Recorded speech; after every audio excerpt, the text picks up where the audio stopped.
نحمده ونصلي ونسلم على رسول الكريم أما بعد فأعوذ بالله من الشيطان الرجيم بسم الله الرحمن الرحيم معزز پرنسپل صاحب، قابل احترام اساتذہ اکرام اور میرے عزیز ساتھیوں، السلام علیکم۔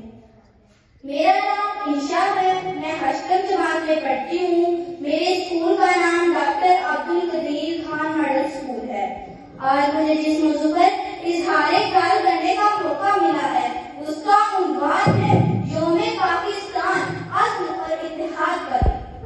23 مارچ 1940 کو برصغیر کے مسلمانوں نے ایک تاریخی قدم اٹھایا۔ یہ فیصلہ مسلمانوں کی آزادی کی جدوجہد کا ایک اہم موڑ تھا۔ ہمیں چاہیے کہ ہم تعلیم حاصل کریں، پاکستان کی خدمت کریں۔ آج ہم عہد کریں گے کہ ہم ایک ذمہ دار شہری بنیں گے۔ پاکستان زندہ باد۔